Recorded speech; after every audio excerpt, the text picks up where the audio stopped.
말씀 보겠습니다.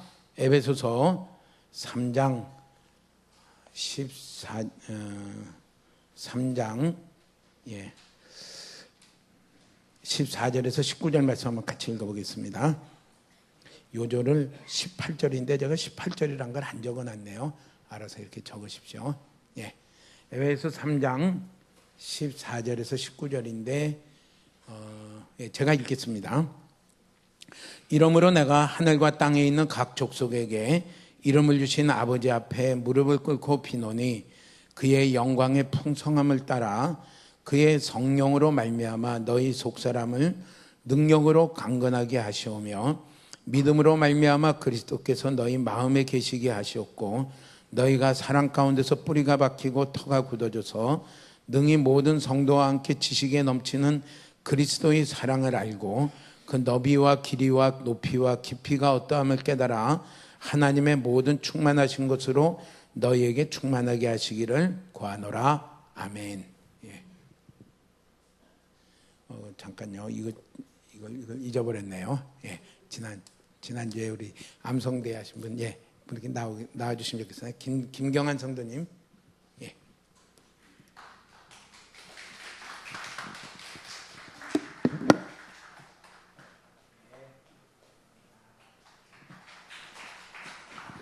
정성호 성도님,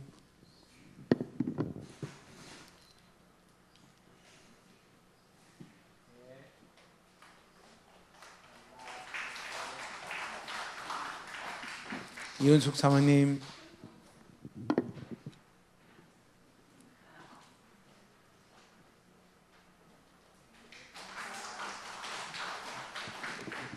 김진주 성도님,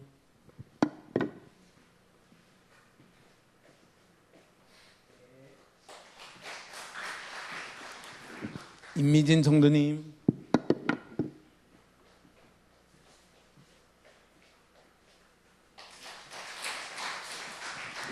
이은신 성도님,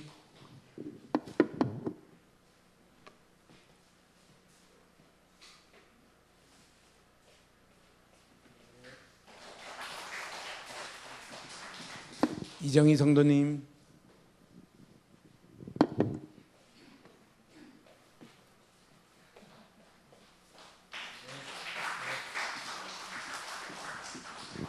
교회 중고등부 또 주일학교 또 교사 선생님은 따로 이렇게 각 파트에서 시상이 있었습니다. 너무 참 은혜죠. 그러니까 아기 키우는 엄마도 암송했고요. 70대 노인도 암송을 했고요. 또 직장생활에 분주하신 분도 암송을 했고요. 그러니까 우리가 이유를 댈 게 하나도 없습니다. 암송하면서 같이 이렇게 나오면 좋겠고요. 이번 추수감사절 때는요, 에베소 뒷부분, 그러니까 에베소 4장을 전체 암송할 텐데 암송 안 하신 분도 하십시오. 제가 이렇게 가만히 계산해 보니까 대개 추수감사절 11월 달이니까 3일에 한 절 외우면 돼요. 아이고, 3일에 한 절. 한 절 가지고 떡을 치면서 3일간 외우고 다니지. 그냥 하루 종일 한 절만 가지고 중얼중얼 3일 동안. 그 다음 6일에는 또 한 절 플러스서 2절 가지고 암송이란 게 계속 마음 가운데 입술 가운데 하고 다니는 거 아니에요? 너무너무 참 감사해요. 이런 사실 3일에 한 절인데 안 하는 거는 마음이 없는 거죠. 그럼 참 문제가 있어요. 우리 같이 이번에는 추수감사는 다 이렇게 함께 하시면 좋겠고요. 1, 2, 3장을 암송하셨던 분은 1, 2, 3장까지 계속해서 다 하시면은 너의 말씀이 이렇게 있으면 좋겠고요. 그렇게 나가면 암송을 해보면 알겠지만 4장은 내용이 확 달라져요. 이제 실천 상황으로 바뀌기 때문에요. 삶에서는 그럼 어떻게 해야 될 것이냐. 너무 소중하고요. 우리의 길이 될 거로 이렇게 보여집니다. 함께 이렇게 하시면은 좋겠습니다. 에베소 3장 14절에 보면 이렇게 말했어요. 이러함으로 내가 하늘과 땅에 있는 각 족속에게. 그럼 이러므로란 건 앞에 있는 얘기죠. 우리가 알아야 될 것은 무엇이냐면은 우리가 어떤 부르심을 받았는가? 그것은 에베소 2장 20절에서 22절에 보면은 이렇게 말씀을 했어요. 너희는 사도들과 선지자들의 터 위에 세우심을 입은 자라. 여기 너희는 복수입니다. 그 앞에 보면 유대인이나 이방인이나 다 그리스도 안에서 같이 하나가 되어 부르셔서 교회를 이루셨다 그랬어요. 우리는, 쉽게 말하면 우리는 어떤 자이냐? 사도들과 선지자들의 터 위에 세우심을 받은 자다. 그러니까 진리의 그 말씀 위에 세우심을 받은 자고요. 자기 생각대로 믿는 게 아니라 철저하게 사도들과 선지자들이 전한 진리의 말씀 위에 세우심을 받은 자고요. 그리스도 예수께서 친히 모퉁이 돌이 되셨느니라. 모든 모퉁이 돌이라는 건 모든 세워지는 것은 다 모퉁이 돌 위에 이렇게 세워져야 돼요. 그리스도 예수 위에 그분이 모퉁이 돌이 되어 그분 위에 세워져 가는 자들이다. 그러니까 개인이나 교회나 다 이것을 특징을 말해요. 21절에는 이렇게 말씀했습니다. 그의 안에서 건물마다 서로 연결하여 주 안에서 성전이 되어가고, 22절에는 너희도 성령 안에서 하나님이 거하실 처소가 되기 위하여 예수 안에서 함께 지어져 가느니라. 그러니까 그래서 어떻게 지어져 가느냐? 하나님이 거하시는 처소, 성전으로 지어져 가는 것이 그게 교회의 부르심이라는 것을 말씀합니다. 한 분 한 분 성도의 부르심인 것을 말해요. 그러니까 우리가 이렇게 성황교회의 지체가 되어서요, 같이 신앙생활하고 같이 이렇게 주일날 모여 예배하고 함께 반갑게 인사도 하고 이런 가운데 나는 어느 방향을 하고 나아가야 될 것인가? 그거든요. 하나님이 거하시는 처소로 지어져 가는 데에 내가 되어져야 돼요. 하나님이 거하시는 처소는 다시 말하면 성전으로 지어져 가야 되는데 그거는 말로 하면 되느냐? 그게 아니에요. 그것을 이렇게 표현했어요. 사도들과 선지자들의 터 위에, 진리의 터 위에, 그래서 암송이 참 중요해요. 터 위에, 그 다음에 뭐예요? 모퉁이 돌이 되신 예수 그리스도 위에 성령 안에서 세워져 가는 것이, 이것이 하나님이 거하시는 처소로 만들어져 가는 것입니다. 하나님이 거하시는 처소가 될 때에 거기에는 하나님의 영광이 함께합니다.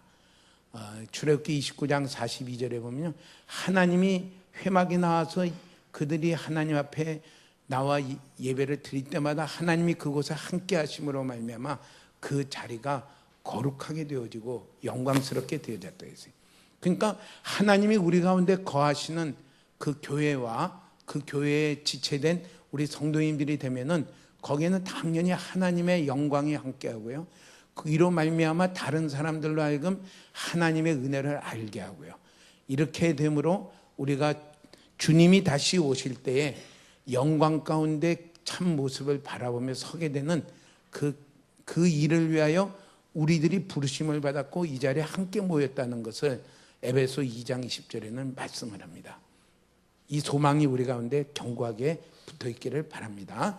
그리스도가 하나님이 거하시는 처소가 되는 것이, 그것이 우리 성황교회의 부르심의 목적이고 성황교회뿐만 아니라 모든 교회의 부르심의 목적이고요, 성황교회를 이루시는 각 지체된 한 분 한 분마다 뭐가 되냐면요, 하나님이 거하시는 처소로 되기 위하여 함께 우리들이 만들어져 가야 되는 것을 말을 해요.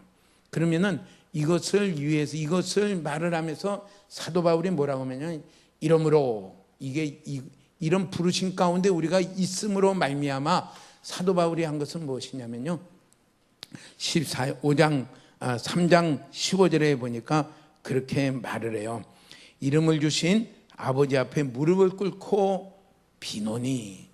첫 번째가 이 일들이 실제로 이루어지는데 첫 번째가 뭐냐면요, 기도가 필요한 것을 말씀을 합니다.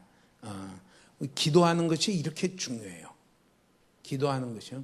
뭘 기도하느냐? 그게 뭘 기도했느냐니까 16절에 보니까 너희 속사람을 능력으로 강건하게 하시기를 기도했어요.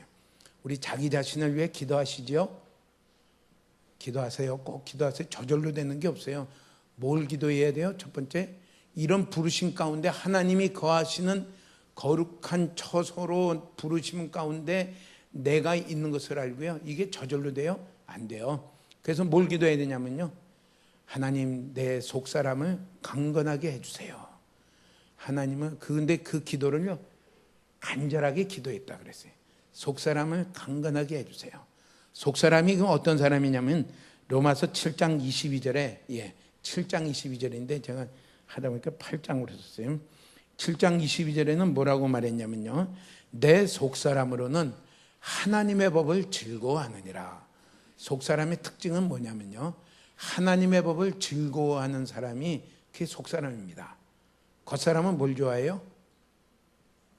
학생들은 게임을 좋아하고요, 또 축구 좋아하시는 분은 축구 중계를 좋아하시고요, 또 아무튼 각각 좋아하는 게 있죠. 근데 속사람은 뭘 좋아하냐면요, 하나님의 법을 7장 22절이라고 했어요. 7장 22절.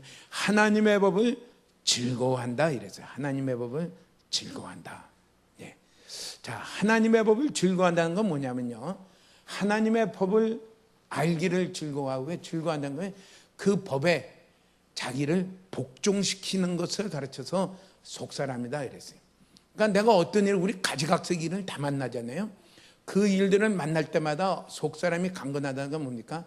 거기서 하나님의 법을, 다시 말해 하나님의 말씀을 기뻐하며 거기에 자기를 복종시키는 그 사람이 뭐냐면요, 그 사람이 속사람입니다. 이 속사람이 강건하면 어떻게 돼요? 내가 힘들어도 복종시킵니다. 내가 참 손해를 봐도 복종시킵니다. 모세의 히브리서의 모세를 이렇게 말을 했어요. 그는 하나님의 백성과 함께 고난을 받는 것을 바로의 공주의 아들이라 칭하는 것보다 더 귀하게 여겼다. 그가 자기가 하나님의 백성인 것을 알고 하나님 백성의 자리로 가서 함께 고난을 받는 그 자리는 뭐를 포기하는 거냐면요, 바로의 공주의 아들이라는 이집트 왕국의 왕자의 그 모든 지위와 부요와 특권을 다 포기하는 것이 그 안에 들어가 있는 거예요. 근데 그것을 즐거워했어요. 그것을 더 크게 여겼어요. 그리고 그 자리로 갔어요. 그게 뭐예요? 속사람이 강건한 것입니다. 그렇게 되기를 축복합니다. 속사람이 약할 때는요, 이거 이렇게 해야 되는데 포기하자니 너무 아까워. 이번만 한번 눈 찔끔 갖고 내가 법을 어기더라도 내가 이렇게 해야 되겠다. 속사람이 약해서 그래요. 속사람이 강건하시기를, 자나깨나 기도하시기를 축복합니다. 늘 속사람이 강건해지기를 원합니다. 이 시간에도 내가 하나님의 법을 따라 복종합니다. 복종이란 말을 썼어요. 순종이란 말은 단마음으로 순종하는데 이게 우리 수준의 단마음으로 순종할 만한 일이 많지가 않아요. 억지로라도 내가 순종하겠습니다. 따라갔습니다. 이게 복종입니다. 복종. 어떻게 하든지 내가 따라가겠습니다. 이것이 속사람이 점점 강해져 가는 것입니다. 그렇게 되기를 축복합니다. 사무엘상 3장 10절에는요, 사무엘이 하나님께 이렇게 말해요. 여호와여 말씀하옵소서, 주의 종이 듣겠나이다. 그렇게 아주 위대한 전환이죠. 여호와여 말씀하옵소서, 주의 종이, 제가 주님의 종이, 하나님의 종이 되어 그것을 제가 듣고 복종하고 따라가겠습니다. 그러니까 우리가 순종하기 어려운 일들을 많이 만나요. 그렇지 않아요? 신앙생활 하다 보면 이렇게 해야 될 줄 알지만은 기분이 나빠. 안 해. 그렇게 해야 될 줄 알지만은 하려다 보니까 손해가 많아. 내 앞길에 중요한 것을 놓칠 것 같아. 그게 다 그러면은 복종을 안 해요. 그때는 순종이라는 게 아니라 복종을 못 해요. 억지로라도 따라가지 못해요. 그걸 연습하셔야 됩니다. 그걸 기도하셔야 됩니다. 주님, 하나님이 거하시는 처소는 그냥 만들어지느냐? 아니요. 속사람이 강건하는 그 자리가 첫걸음이 이루어져야 돼요. 우리 가운데 착각은 뭐냐면요, 내가 교회 잘 다니고 있으면 될 거다. 그거를 로이드 존스 목사님 책에 보니까 기계적인 생각이다. 자판기에다가 동전 누르면은 물도 나오고 누르면은 음료수도 나오고 이런 식으로 생각하지 말라. 거기에는 애씀이 있고요, 하나님하고의 관계 가운데 들어가야 되는데, 우리의 사무엘과 같이 중요한 전환점이 뭐냐면요, 여호와여 말씀하옵소서, 주의 종이 듣겠나이다. 이건 뭐예요? 듣고 따라가겠다는 거죠. 복종하겠습니다. 오늘 우리 가운데 이런 결단이 있기를 축복합니다. 주님, 제가 주님 말씀하시면은 어디든지 따라가겠습니다. 그것을 다른 말로 말하면 속사람을 더 강건하게 해주세요. 속사람을 더 강건하게 해주세요. 그것을 기도하며 나아가시길 바랍니다. 예수님도 제자들이 기도를 가르쳐 달라고 그러니까 이렇게 기도해라 그러면서 이렇게, 하늘에 계신 우리 아버지요, 이름이 거룩히 여김을 받으시오며, 그 다음에 뭐죠? 나라가 임하시오며 뜻이 하늘에서 이룬 것 같이 땅에서도 이루어지다. 그 다음 기도는 뭐가 있냐면요, 나라가 오늘 이 시간에 임해지기를 기도하라 했어요. 나라란 건 뭐죠? 하나님의 나라인데, 하나님이 무엇을 말씀하든지 제가 그 하나님 말씀에 복종하며 따라가는 그 일들이 이 시간에 이루어지게 하여 주시옵소서. 그걸 기도하세요. 하나님의 뜻만 이루어지면 저는 만세입니다. 만족합니다. 이걸 기도하라, 이렇게 말씀을 했습니다. 우리의 기도가, 그 기도가 첫 스텝인 것을 말을 해요. 이렇게 부르심을, 영광스러운 부르심을 받았으니 사도 바울이 간절히 기도했어요. 무릎을 꿇고 간절히 기도하기를, 속사람이 강건해지기를 기도했습니다. 네. 참 우리가 이런 부르심에 합당한 열매를 맺기 위해서는요, 우리의 자세가 이 자세로 바뀌어져야지 되는 것을 말을 해요. 아무리 성경을 많이 읽으면은 참 읽는다는 걸 굉장히 중요한 거 아니에요? 읽으면 그러면 될 것인가? 자세가 바뀌어져야 돼요. 주여 말씀하시면은 제가 복종하겠습니다. 그 자세로 우리가 바뀌어지는 위대한 사무엘과 같은 그런 전환이 되는 이 시간 되기를 축복합니다. 이 목적이 이렇게 막 뒤섞이면 안 돼요.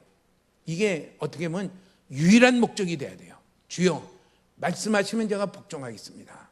사도행전에 보면 사도 바울에게 주님이 말씀하시기를 예루살렘으로 들어가라. 거기는 많은 환난과 결박이 있을 것이다. 근데 거기서 내가 너에게 할 뜻이 있다. 그것을 말을 해요. 그 말을 할 때에 그는 그 환난과 결박이 기다리는 걸 알면서도 복종을 했어요. 이게 우리의 자세가 되고, 이게 자꾸 연습되고 자라가기를 축복합니다.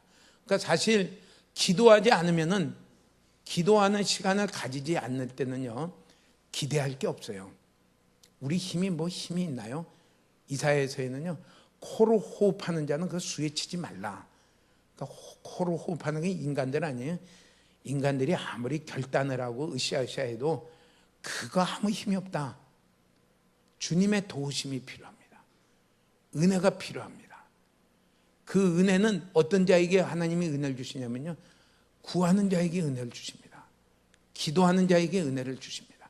아무리 약한 자 같아도요, 기도하며 나아가는 자에게는 은혜를 주십니다. 우리 체질이 그런 체질이 되기를 축복합니다. 기도하는 체질이, 주여 기도하며 내가 내 생활 가운데 늘 기도할 수 있는 그 자리, 교회에서는 교회가 기도하는 그 시간, 거기에는 모든 성도들이 다 같이 모여서 주여 하고서 같이 기도하는 교회가 될 때에 이 부르심에 합당한 그런 열매들이 우리 교회를 통해서 이루어질 줄로 믿습니다. 기도가 없으면요, 아예 첫걸음도 안 뗀 거기 때문에 아무리 하나님이 거하시는 처소가 되기를 원합니다 해도요, 그거는 안 이루어져요. 그걸 우리는 옛말에 뭐냐, 그림의 떡이다 이렇게. 그거는 아무리 좋아 보여도 표로는 좋지만은 실제로는 안 이루어집니다. 우리 가면서도 기도하고 언제서든지 주님의 뜻, 주님께 제가 뜻을 찾는 자가 되게 해서 그 뜻에 복종하는 자가 될 수 있도록 제게 은혜를 주시옵소서 하고서요, 기도하는 우리 모든 성도님 되기를 축복합니다. 예, 우리 자신도 또 자녀에게도 이것만 소원해야 돼요. 하나님, 우리 자녀가 정말 속사람이 강건하여서 하나님의 말씀을 초점을 두고 그 말씀을 아는 대로 복종하는 그런 자녀가 되기를 원합니다. 그걸 부모가 그렇게 인도하는 부모가 돼야 돼요. 일단 적절하게, 야, 이번엔 이러니까 넌 이번엔 좀 이렇게 해봐라. 그거는 자녀를 망치는 길이에요. 그건 세상에 다 뺏깁니다. 다 뺏겨요. 좀 극단적으로 얘기하면 그래요. 학생들 공부할 때, 하나님, 우리 아이가 하나님의 말씀이라면은 복종하는 자녀가 되게 해 주시옵소서. 이거 하나만 해도요, 벅차요. 근데 아울러 그렇기도 하지만은 아울러 이 아이가 하나님의 영광을 나타내서 공부도 잘하고 서울대도 나오고 하버드대도 나오고 정말 이 나라의 유능한 일꾼이 되어 하나님의 영광을 나타내시옵소서 하고서 꿈을 같이 가지시면요, 그거는 타협하는 자리로 돌아가게 됩니다. 반드시 서울대 하버드대에 보내기 위해서는 어떻게 해야 될까? 그 사람으로 가요. 그 사람으로 가요. 요새는 또 어떻는지 몰라요. 요새 토익이 주일날 시험 안 치는지 모르겠어요. 토익 점수가 잘 나와야 돼. 근데 우리나라는 모든 사람이 다 그런 건 아니지만 공부 좀 한다 그러면 토익이 다 800점은 넘어가더라고요. 보니까 답안 쓰는 요령을 알아가지고. 해외에서는 한국의 토익 점수를 인정 안 한다 이러잖아요. 다 800점, 900점 가까이 되니까 그 인정 안 해요. 내 주일날 시험을 못 보더라도 좀 어려운 시험을 내가 쳐야 되겠다. 그게 탭스예요. 탭스는 성적이 안 나옵니다. 그래도 내가 그렇게 쳐야 되겠다. 우리 그렇게 자녀들에게 그렇게 용기를 주는 부모가 되시길 축복합니다. 그렇게 자녀에게 용기를 줄 때 이 자녀가 그렇게 갈 수가 있어요. 갈 수가 있어요. 저희 조카 녀석 중에 한 녀석은 사수를 했어요. 저는 몰랐는데, 야, 어째 사수를 했냐. 그러니까 서울에 있는 외국어대를 들어갔는데 그 해에 들어갔는데 좀 마음에 안 차. 다시, 왜냐하면 성적을 좀 잘해도 문제예요. 서울대학을 다시 들어가야 되겠다. 항상 떨어질 때는 어떻게 떨어져요? 아깝게 떨어지니까 다음에 또 해봐야 되겠다. 그래가지고 길을 쓰고 했는데 마지막엔 뭐예요? 자기 엄마한테 얘기하는, 제가 학원에서 지는 평가시험 한번 좀 치고 싶습니다. 주일날 치는 평가시험 한번 치고 싶습니다. 사수된 아들놈을 둔 어머니가 그게 쉬울까요? 그래도 기준을 가르쳐줘야 돼요. 주일날은 주일날이다. 그러고 나서 결국 외대 졸업했어요. 사수를 해서 결국 외대를 졸업하고 대학원을, 서울대 대학원을 들어갔어요. 그럼 그렇게 들어가면 진작서부터 그렇게 들어갈 것이지, 그걸 또 사수까지 해가지고, 예, 그렇게 해서 그래요. 우리가 부모가 그런 부모가 돼야 돼요. 부모 세대가 갈렙과 같은 그런 세대가 돼야 돼요. 주님, 이 아들에게, 이 딸에게 제가 다른 건 원하지 않습니다. 하나님을, 속사람이 강건하여 하나님 말씀에 복종하는 그 길로 걸어가는 아들과 딸이 되기를 원합니다. 제가 그것은 밀어주겠습니다. 그 일로 말미암아 어려움이 없을 땐 제가 같이 옆에 함께하는 그런 담이 되고 그런 방패가 되겠습니다. 그런데 엄마 아빠가 같이 옆에서 풍선을 자꾸 띄워가지고, 야, 이거 이래면 안 되냐, 이건 또 이렇게 하냐, 그렇게 되면 아이들이 신앙이 들어갈 수가 없어요. 하나님께 맡긴다는 게 뭡니까? 그 아이들의 장래를 하나님께 맡기십시오. 하나님이 부족하십니까? 하나님이 별 아닌 것 같아요? 하나님 충분하십니다. 충분하세요. 그래서 자녀들을 많이 낳으라 그래요. 제가 넷째 아니에요? 셋째 아들이고 넷째예요. 아들이 둘이나 있고 위에 딸 있고. 그러니까 저에 대해서는 부모님이 그렇게 집착이 없어요. 다 지쳤어요. 셋을 다 기르다 보니까 이제는 다 지쳤어요. 그러니까 뭐예요? 그냥 편하게 놔둬요. 가서 뭐 했으면 교회 가다 헌금해요. 헌금하고 이 아들을 하나님께 맡깁니다. 그러니까 웃기죠. 제가 서울대학교를 이렇게 들어가니까 저희 부모님이 그때 참 가정이 어려워서 저를 충분하게 뭐 보내지를 못했어요. 그런데 뭐 알아서 들어가는 게, 제 사촌은 예비고사를 떨어져 가지고 물어요. 저희 작은아버지가 그 집안도 어렵고 공부도 못, 학원도 못 보내고 막 이랬을 텐데 걔 어떻게 됐어요? 하니까 오케이, 그냥 들어갔어요. 서울대학교 그냥 들어갔어요. 자기 아들은 무지하게 시켰는데 들어갔는데 얘는 그냥 굴렁굴렁 하더니 들어갔어요. 하나님께 맡기시는 연습을 자꾸 하고요. 자녀들에게 우리가 그렇게 기르지 못했으면은 회개하십시오. 내 이 자녀의 앞길을 망쳤습니다. 그리고요, 정확하게 하세요. 하나님께만 복종하는 자녀로 제가 하겠습니다. 부모가 그렇게 세워지면요, 자녀들이 용기를 내요. 그러고서 그렇게 하도록 이 격려해주고 가는, 그렇게 되면은 우리는 하나님이 우리를 부르신 그 목적 가운데로 그것이 잘 이루어져가는 한 걸음을 밟아가는 자가 되겠습니다. 신약 성경에 마가복음 10장 46절에서 50절에는 여리고를 지나가는 예수님에게 거지 바디메오의 그 이야기가 나와요. 그는 눈이 소경이라서요, 지금도 장애인은 참 어렵지만은 그 당시에는 장애인이 할 일이 하나도 없습니다. 그러니까 뭐예요? 길에 서서 구걸해요. 근데 예수님이 지나간다는 말을 듣고서 뭐합니까? 소리 질러서 외칩니다. 다윗의 자손이여 나를 불쌍히 여기소서. 주변 사람들이 야 그만해라, 그만하라고 할 때 좋은 말로 그만하라고 그럴까요? 뭐 그냥 고함을 지르면서 야야 그만해 하더니 어떤 심한 사람은 욕까지 하면서 야 거지야 그만해라 하고서 이럴 수도 있어요. 그러니까 더 뭐예요? 더욱더 큰 소리로 소리 지르면서요, 다윗의 자손이여 나를 불쌍히 여기소서. 그랬더니 예수님이 그를 부릅니다. 내가 무엇을 원하느냐? 보기를 원합니다. 그랬더니 52절에 이렇게 중요한 말이에요.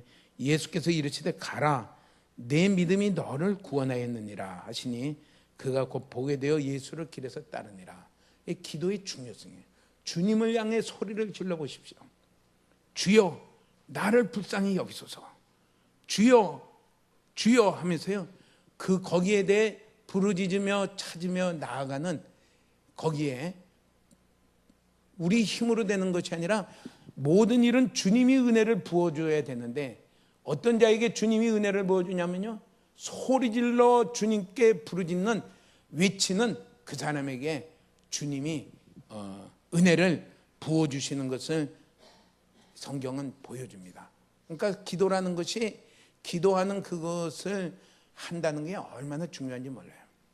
그럼 저절로 기도가 되는가? 아니요. 기도는 자꾸 연습하고 배워가야 됩니다.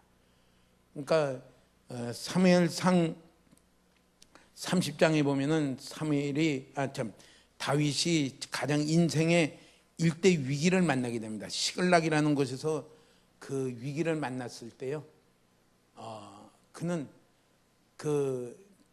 이 제사장의 에봇을 가지고 오라고 그러고요, 하나님께 가서 묻습니다. 하나님, 우리가 지금 뒤쫓아가면 그들을 잡을 수 있겠습니까? 하나님이 그때 답변을 합니다. 가장 급하면은 뭐부터 생각이 나요? 누구한테 전화해야지? 이런데 그게 아니라 다윗은 하나님께 전화하는 것부터 생각했어요. 그건 평소의 그 삶이에요. 평소에 꾸준히 해야 돼요. 꾸준히 규칙적으로, 가급적이면 그 시간에는 내가 예를 들어 6시면 6시, 5시면 5시, 7시면 7시, 우리 교회라면 10시면 10시, 내가 이 시간은 내가 꾸준히 가겠습니다. 뭐 한 번 간다고 무슨 일도 생기는 것도 아니고 무슨 은혜가 있는 것도 아니지만은 내가 하나님을 향해 소리질러 부르짖겠습니다. 주님을 찾겠습니다. 그게 연습이 돼야 돼요. 그게 익혀져야 돼요. 그게 삶이 돼야 돼요. 하나님, 내가 언제든지 하나님의 말씀에 복종하는 자가 되기를 원합니다. 그러다 보면 복종할 때도 있고 못할 때도 있고, 뭐 하다 보면 또 어떻게 돼요? 자꾸 자라가게 돼요. 우리의 신앙생활의 참 중요한 것은 내가 기도하는 것을 배우고요. 기도하는 것이 내게 즐거움이 돼야 돼요. 우리 찬송가 중에 내 기도하는 그 시간, 그때가 가장 즐겁다. 이 세상 근심 걱정에 얽매인 나를 부르사 내 진정 소원 주 앞에 낱낱이 바로 아뢰어 큰 불행 당했을 때 나 위로받게 하시네. 그렇게 자꾸 나아가시기를 축복합니다. 기도하는 시간을, 특히 교회가 하나님이 거하시는 처소로 만들어져가는 그렇게 되려면 어떻게 돼요?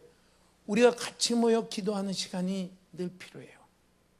늘 필요해요. 일주일에 한 번도 참 작아요. 금요일 날 저녁 시간에 같이 모여 한번 갔는데 졸리기만 하고 뭐 별로 은혜가 안 되더라. 그래도 자기를 복종시키고 와요. 또 하시고 또 하시고. 기도라는 건요, 갈수록 더 배우고 익히고 나아가야 되는 필수 사항인 것을 얘기해요.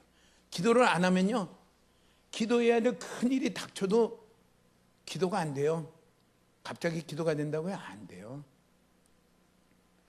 다윗과 같이 일생일대 사람들이 시글락에서 자기들이 나갔을 때 아말렉이 와서 다 이걸 뺏어갔대. 그때 와서 그 공허한 때 사람들은 자기를 돌로 치려 하지. 그때 기도는요, 평소에 기도가 돼야 돼요. 우리 그렇게 조정해 보시기를 축복합니다. 기도 시간을 내가 개인적으로도 가져야 되겠다. 특별히 몸으로 부르신 교회 가운데 하나님이 어떻게 이 교회에 거하시는 처소로 만들어져 갈 수 있을까? 기도하는 시간을 우리 성도님들이 서로 같이 모이기를 힘쓰는 그런 우리가 될 때에 그 일들은 이루어지게 되겠습니다. 그렇게 함께 하시기를 축복합니다. 금요일날 저녁에도 함께 모이시기를 축복합니다. 이렇게 우리가 기도하며 속사람이 강건해지기를 구하며 하나님의 복종하기를 구하며 은혜를 구하며 하면은 무엇이 올 것을 알고 있어야 되냐면요, 방해가 있을 것을 알아야 돼요. 사단의 집요한 방해가 있을 것을 알아야 돼요. 우리가 기도 안 하고 있으면 사단도 건드릴 게 없어요. 뭐 그냥 아무것도 아닌데 전 껍데기인데 껍데기 뭐 건드려봐야 뭐 그냥.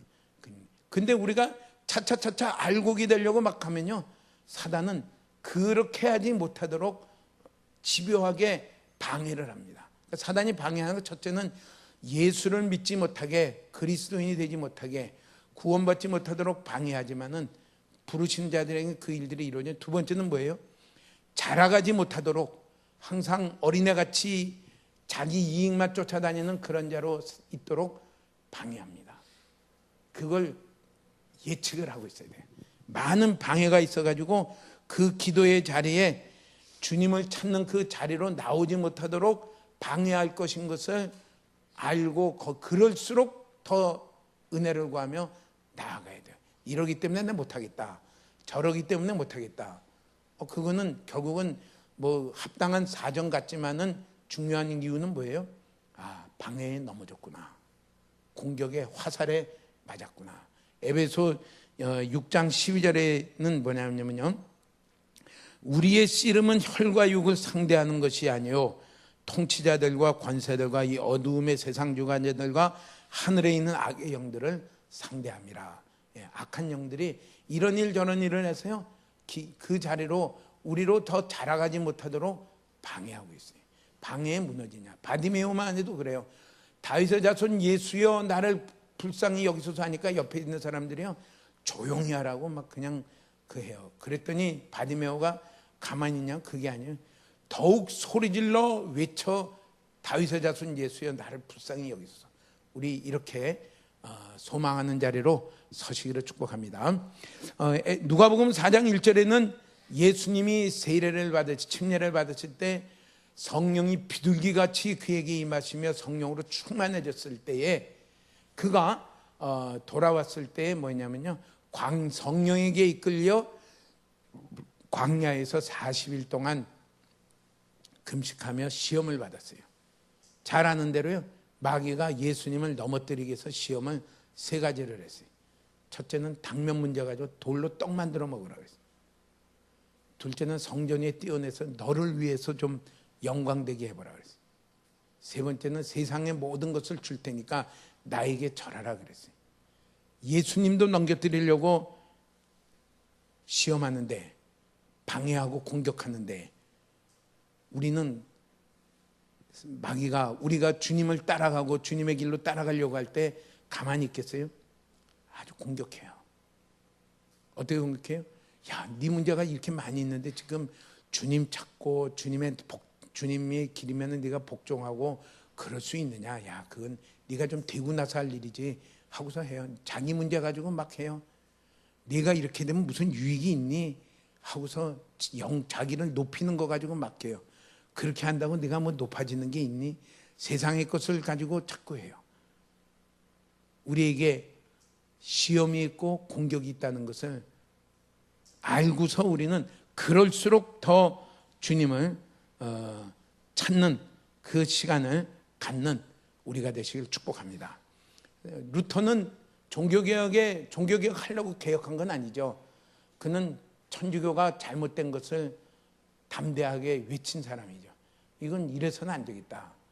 그래가지고 마침 자기가 있는 비텐베르크에 있는 왕이 출입하는 그 예배당의 입구에다가 그걸 걸어놨어요. 95개 조항을 걸어놨어요. 그때 또 출판술이 나와가지고 그게 막 찍혀가지고 온 데 다 돌아다니게 됐어요. 그러므로 말미암아 종교개혁이 일어나서요. 일어날수록 어떻게 됩니까? 집요한 방해가 있어요. 내가 이것을 쓴 게 맞느냐 물어요. 맞습니다. 이제라도 잘못했다고 취소하면은 내가 여태까지 한 거 용서해 줄게. 그 당시에는 고문과 화형입니다. 불에 태워서 죽이는 거예요. 그때 이런 압박이 올수록 그가 말하기를 그래요. 더 많은 방해가 있고 압박이 오니까 내가 하루에 3시간을 기도하지 않으면 감당을 못하겠다 하고서요. 그는 자기가 하나님 앞에 나아가 말씀을 보며 하나님께 기도하는 시간을 더 늘리며 그대로 더 가집니다. 마귀가 우리를 더 하나님을 찾으며 기도하지 못하도록 여러 가지 사건들을 일으키고 여러 가지 분쟁을 일으키고 또 여러 가지 마음에 아픈 것도 일으키고 아무튼 막 여러 가지 일들을 일으킬수록 어떻게 돼요? 이 일들을 더 감당하기 위해서 내가 더 기도하지 않을 수 없다. 이게 하나님이 거하시는 처소를 이루어 가시는 부르심에 합당한 열매를 맺는 성도들이 가지는 자세며 우리 서강교회 모든 성도들이 이런 자세가 가지기를 축복합니다. 이렇게 나아가기를 축복합니다. 이렇게 먼저 하나님 앞에 나아가 속사람이 강건해지며 주여 말씀하옵소서 제가 복종하겠습니다. 제가 참 복종이란 단어를 쓴 거는요. 우리는 참 알아도 순종을 잘 안 하는 순종을 고민하다가 안 해요. 기도하겠습니다라고 이렇게 무슨 일이 있을 때 기도해 보겠습니다. 그건 안 하겠다는 뜻이 되게 하다가 시간 지나면 그냥 뭉개버리겠습니다. 이제 그 답변은 참 은혜롭게 기도해 보겠습니다. 하지만은 그래요. 그러니까 대본에 순종을 하지 않으면 참 어려워요. 이렇게 주님을 찾으며 내가 이제는 복종하며 내가 마음에 안 맞아도 내가 따라가겠습니다. 내가 힘들어도 따라가겠습니다. 내게 유익이 없고 내가 손해가 내 앞을 기다린다 해도 제가 따라가겠습니다. 우리 그 은혜를 자꾸 구하십시오. 두 번째는요. 그게 원스텝이라고 하면 두 번째 계단은 뭐냐면요. 주님을 알기를 추구해야 돼요. 그분을 추구해야 돼요. 여기에 3장 17절에 보면 뭐라고 하면요. 믿음으로 말미암아 그리스도께서 너희 마음에 계시게 하시었고. 그러니까 주님을 알기를 추구한다는 것은 뭐냐면요. 성경을 통한 지식과 교리와 신학을 알아야 돼요. 올바르게 알아야 돼요. 올바르게 해야 돼요. 구멍난 컵에는 아무리 물을 담아도 어떻게 돼요? 물 다 새요. 찌그러진 컵에다가는 물을 담으면 찌그러진 모양밖에 안 돼요. 그러니까 올바른 신학적인 지식을 가지고 있어야 돼요. 올바른 성경의 지식을 가지고 있어야 돼요. 이게 우리에게 필수예요. 그렇지 않으면은 이 올바른 지식을 가지지 않으면 어떤 사람이 되냐면요. 그냥 자기 중심적으로 나아가서요, 자기 나름대로 하는 거짓된 신비주의로 갈 수밖에 없어요. 100% 실패합니다. 거짓된 신비주의. 그러니까 말씀을 듣고 배우기를, 우리나라의 여건상에는 말씀을 가장 많이 배우는 것은 설교 말씀입니다. 말씀을 전하는 자도 참 주의해서 하지만은 애를 써요. 성경을 보고. 그러면서 이 말씀이 과연 성경인가를 살펴보는 그런 진실함이 우리에게 있기를 축복합니다. 그런 진실함. 이 말씀이 정말 성경인가? 성경 말씀을 보고요. 그래서 이건 성경이구나. 이럴 때 힘이 있어요. 이럴 때. 예. 두 번째는요, 그 말씀을 가지고요, 많은 지식을 가지고 온 것만으로는 안 돼요. 그것은 삶이 안 돼요. 그것을 믿음으로 내가 나아가려면요, 그 말씀하시는 주님을 내가 알기를 구하며 찾는 우리가 돼야 됩니다. 말씀을, 그것을 알고 찾는 우리가 돼야 될 것을 말씀해요. 그러니까 두 가지 극단이 있어요. 하나는 전혀 말씀으로 준비되지 않아요. 그냥 자기의 열심과 체험을 가지고 나가요. 그거는 뭔가 구멍난 컵과 같아요. 거기는 성장이 없어요. 또 하나는요, 지식만 가지고 있어요. 지식만 가지고 있어서, 하지만은 그 지식의 실체 대신 주님을 알려고 하지 않을 때에 많은 지식은 하고 있지만은 그것은 자기의 삶으로 주님과 함께 살아가는 삶은 이루어지지를 않습니다. 이루어지지 않아요. 그러니까 이 주일날에는요, 이렇게 가장 많은, 제가 이렇게 볼 때에 책을 읽어도 소화할 능력이 없어요. 소화할 능력이 있으면 참 좋은데, 그러니까 간증이나 이런 가벼운 책밖에 볼 수가 없어요. 그러니까 그렇게 돼요. 그 소화할 능력이 없기 때문에 그것을 자꾸 보면서 나아가야 돼요. 그렇기 때문에 주일날에 말씀 듣는 시간이 어떻게 보면요, 내가 말씀을 듣는 시간에 안 그런 분도 있겠지만은 뭐 거의 대부분을 차지한다, 이렇게 말씀드릴 수 있어요. 이때에 집중하셔야 돼요. 필기도 하시고요, 놓칠세라 그러고요, 가서 또 살펴봐야 돼요. 이게 정말 성경이냐, 이게 그냥 목사님 개인 발표냐. 목사님 개인 발표라면 그건 아무 의미가 없어요. 거기에 어떻게 내가 목숨을 겁니까? 목사님이 책임을 집니까? 아니죠. 이게 성경이냐, 하나님이 하시는 말씀이냐, 이것을 사모하며 나와야 돼요. 이렇게 토요일 날에는 일찍 자세요. 토요일 날에는 밤늦게까지 영화 다 보시고 또 이거 하지 마시고 일찍 자고, 주일 날에는 피로를 다 풀고 집중할 수 있도록 애를 쓰시면서요, 거기에 말씀을 가지고 나오시기를, 말씀을 향해 나오시기를 축복합니다. 그래서요, 그리스도를 아는 그 자리까지 나오는 이 일들을 자꾸 연습해야 돼요. 자꾸 찾아야 돼요. 자꾸 찾아야 돼요. 빌립보서 3장 10절에는요, 이렇게 말씀을 했어요. 빌립보서 3장 10절에는요, 내가 그리스도와 그 부활의 권능과 그 고난의 참여함을 알고자 하여. 사도 바울이 알기를 원하는데 뭐를 알기를 원하냐면요, 그리스도를 알기를 원했어요. 좀 이상하지 않아요? 빌립보서에는 옥중서신이니까 사도 바울의 거의 마지막 때에 쓴 편지예요.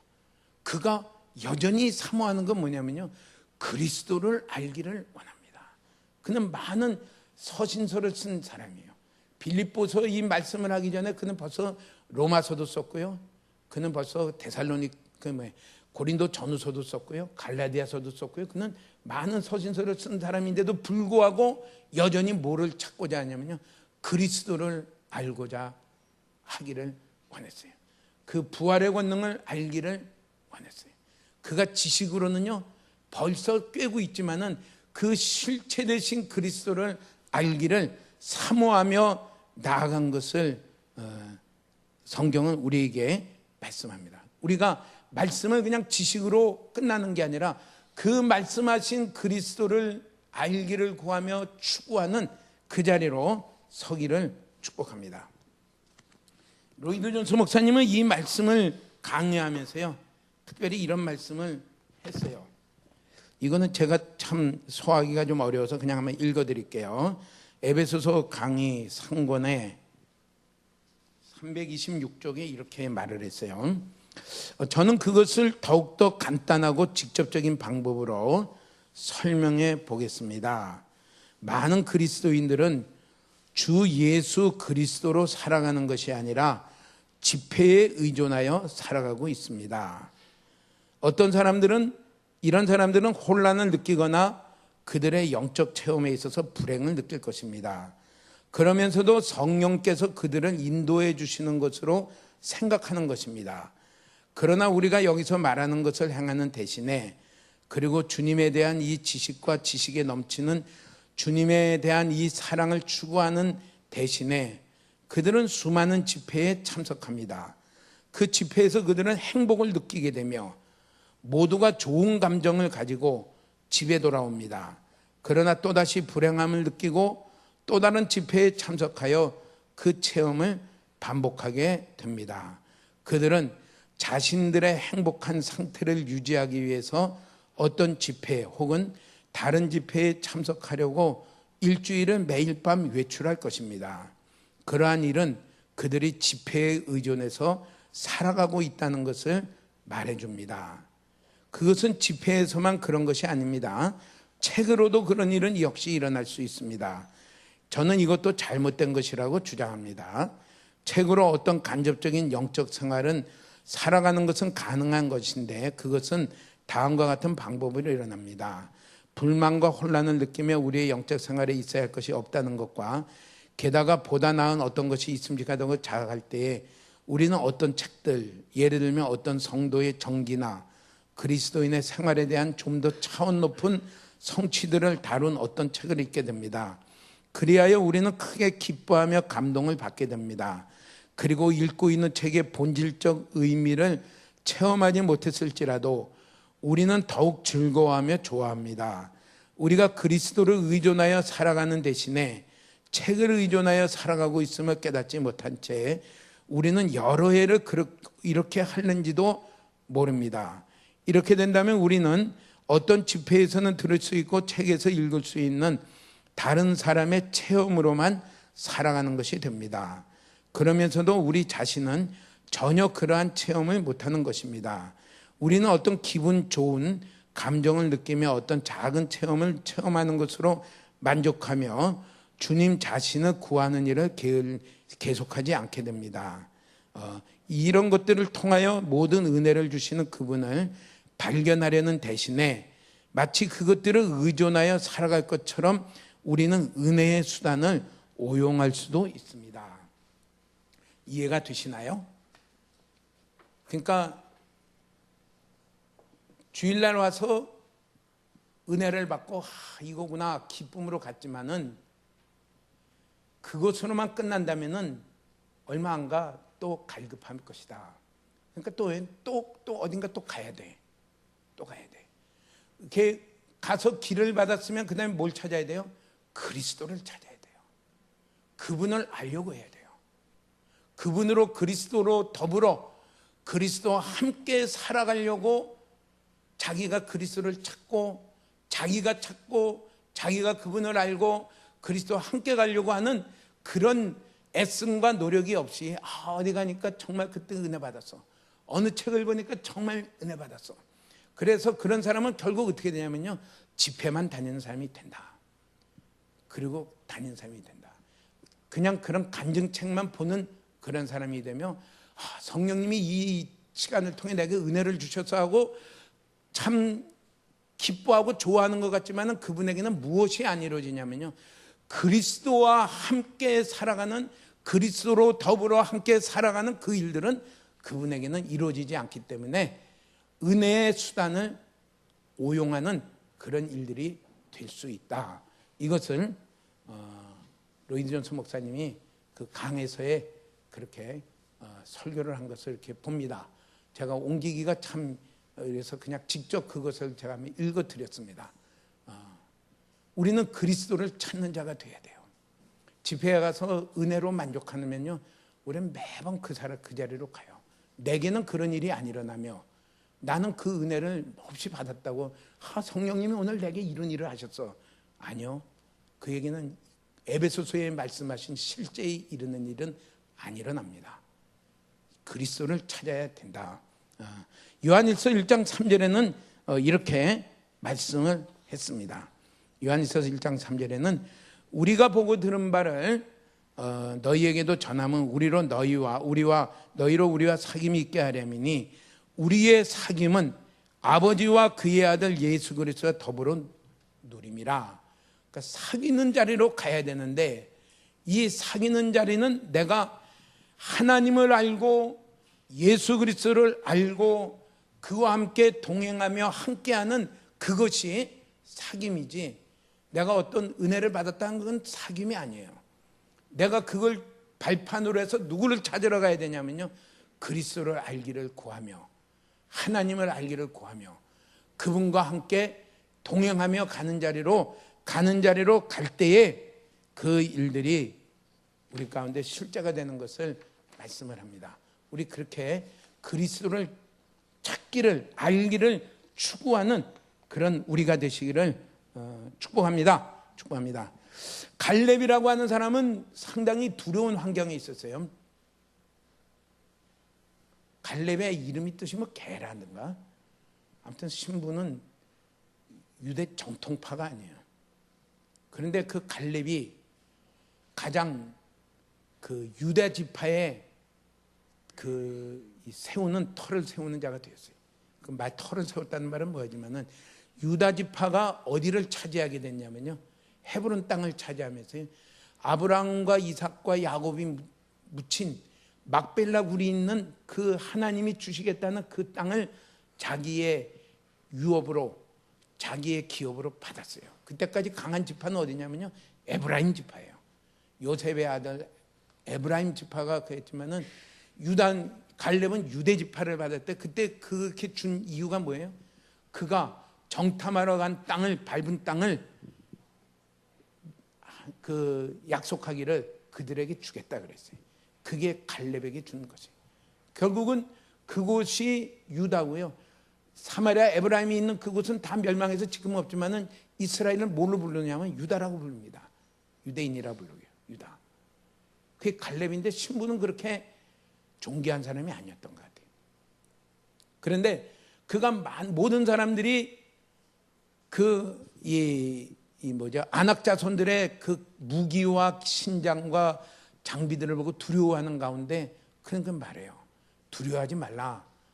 여호와를 거역하지 말라. 그 말씀을 순종하고 복종해야지 그 말씀을 어기는 자가 되지 말라. 여호와는 우리와 함께 하시고 그들의 보호자는 그들에서 떠났다. 우리가 복종하고 따라가자. 그렇게 말한 이유는 뭐예요? 그들은 우리의 먹이다. 얘기는 뭐예요? 오면서 그들은 다 같이 바다 가운데 육지를 내서 홍해를 건너오고요, 구원하시는 하나님을 경험했어요. 근데 경험한 것으로 끝나면은 아무것도 아니에요. 그런 일이 있었어. 하나님 위대한 일을 했어. 잠깐의 은혜는 3일밖에 안 갔어요. 그 하나님을 계속 찾는 거예요. 내가 믿고 따른 하나님은 어떤 분이신가? 그 하나님을 자꾸 찾으며, 그 하나님을 자꾸 생각하며, 그 하나님을 자꾸 알려고 할 때, 그는 모든 유대인들이 다, 이스라엘 사람들이 다 두려워하고 울며 우리는 망했다고 하는 그 시기에 그는 뭐라고 담대하게 말했냐면요, 하나님이 우리에게 주신 참 좋은 것을 주신 먹이다. 우리가 하나님을 어기지 말자. 하나님께 거역하지 말며 우리가 두려워하지 말고 그 땅으로 가자 하고 얘기를 했어요. 그에게 하나님은 뭐냐면요, 그가 갔다 온 가장 중요한 땅, 유대 땅의 가장 유대의 핵심인 아브라함과 이삭과 야곱이 묻힌 막벨라로 인한 헤브론 땅을 그들에게 주었어요. 우리 그 하나님을 알기를 추구하셔야 돼요. 지식을 많이 아는 것 상당히 좋아요. 그런데 거기서 머무르면은 하나님과 함께 걸어가는 삶은 걸어갈 힘이 없어요. 용기가 없어요. 그 하나님을 알기를, 그 하나님이 내게 생각 가운데 내 마음 가운데 비춰지기를, 그 하나님을 내가 많이 생각하며 찾는, 추구하는 우리가 될 때에 그 일들은 이루어지는 것을 말씀을 해요. 세 번째는요, 그 주님과 함께 살기를 추구해야 돼요. 주님을 알기를 추구한 다음에 필연적으로 나오는 그 과정은 뭐냐면 주님과 함께 살아가는 것입니다. 함께 살아가는 것입니다. 성경에는 이렇게 에베소는 이렇게 말했어요. 그리스도께서 너희 마음에 계시게 하시었고, 그리스도가 내 안에 실제적으로 나를 끌고 가요. 내 마음을 다스리고요, 내 감정을 다스리고요, 내 의지를 다스리고요, 그리스도가 나를 끌고 가요. 사도 바울이 예루살렘에 들어가면서 뭐라고 말해요? 내가 심령에 매인바 되어 내 앞에 결박과 환난이 기다린다 하더라도 내가 안 갈 수가 없다. 그는 자기를 끌고 가는 그리스도가 그 안에 주인이 되었어요. 성령님이 그 안에 주인이 되었어요. 그 자리까지 가야 돼요. 그리스도로 살아가는 그 자리로 갈 때에 우리는 그 부르심에 합당한 자로 살아가는 그 일들이 이루어집니다. 우리에게 하나님이 주시고자 하는 기업들이 이루어집니다. 우리의 영광이 무엇입니까? 그 영광의 하나님이 우리와 함께하는, 우리에게 처소를 우리 가운데 두시고 함께하는 것이 우리의 영광이죠. 어떤 일을 하더라도 직업 자체가 영광이 아니라 그 일을 하는 가운데 하나님의 영광이 나타나는 것은 무엇입니까? 하나님이 우리와 함께하는 처소가 될 때의 영광인데요, 그 영광은, 그것은 어디서 이러냐? 내가 그리스도로 함께 살아가는 일이 되어질 때에 그 일이 우리 가운데 이루어집니다. 그리스도로 함께 살아가는 일이 된다는 건요, 그리스도가 내 삶에 실제로, 그리스도가 계시지만은 실제로 내 삶의 주인이 되어 내 생각과 감정과 의지를 다스리는 그 자리로 갈 때에 그 일들이 이루어집니다. 그래서 계시록 3장 20절에는 이렇게 말씀을 했습니다. 계시록 3장, 한번 같이 요한계시록 3장 20절 같이 한번 읽어볼까요? 볼지어다 내가 문 밖에 서서 두드리노니 누구든지 내 음성을 듣고 문을 열면 내가 그에게로 들어가 그로 더불어 먹고 그는 나와 더불어 먹으리라. 예, 그리스도께 문을 열고, 밖에, 문 밖에 있는 것이 아니라 그리스도께 문을 열면 그리스도가 내 안에 들어와 그는 나로 더불어 먹고 나는 그로 더불어 먹으리라. 그리스도와 함께 살아가는 삶을요, 한 걸음씩 걸어가는 것입니다. 그리스도는 우리가 믿을 때 우리 안에 계시지만은 내가 그리스도로 말미암아 그리스도와 함께 살아가는 삶을 나의 삶의 자리에서 살아가고 있느냐, 그 자리가 가야 돼요. 살아가고 있느냐, 그 일이 갈 때 그 앞에 단계, 그 두 단계를, 그 일을 위해서 말을 하는 거예요. 첫째는 기도해라, 속사람이 강건하기를 기도해라. 둘째는 그리스도를 자꾸 생각하고 알기를 추구해라.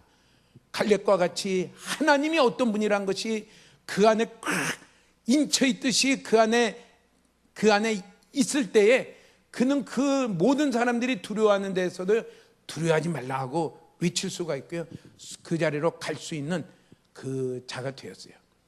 우린 그리스도를 알기를 추구하며 하나님을 알기를 추구하는 그 가운데서 세 번째 뭐냐면요, 그리스도로 함께 살기를 추구하십시오.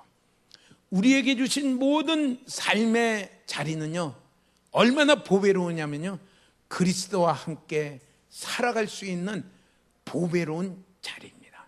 그래서 마태복음 13장에는 밭에 감추인 보화가 있다.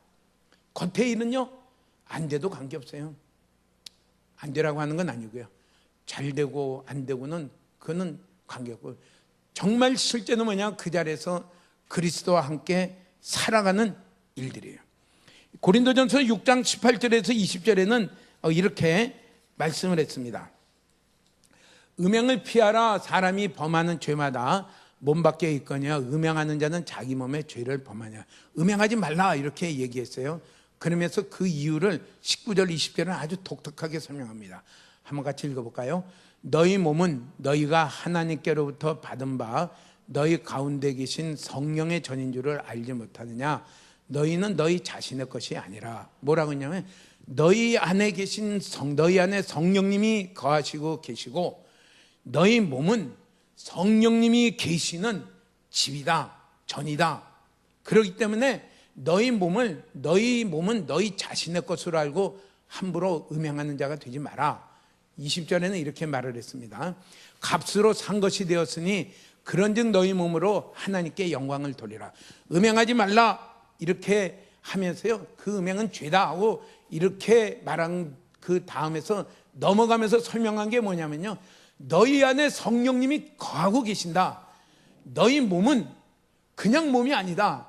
성령님이 거하시는 전이고 집이기 때문에 너희는 너희 몸에 마음대로 살지 말고 성령님에 따라서 살아가는 너희 몸과 행실이 되라. 그것을 음행하지 말라는 것을 설명할 때 그렇게 설명을 했습니다.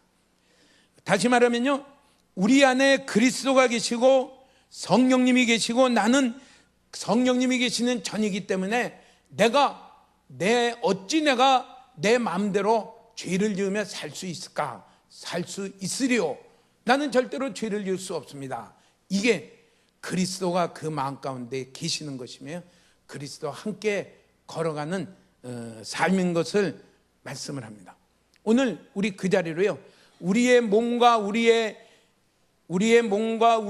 모든 행동과 삶이 무엇으로까지 나아가야 되냐면요, 그리스도로 말미암아 그리스도와 함께 살아가는 그 자리까지 가는 때에 뭐가 돼요?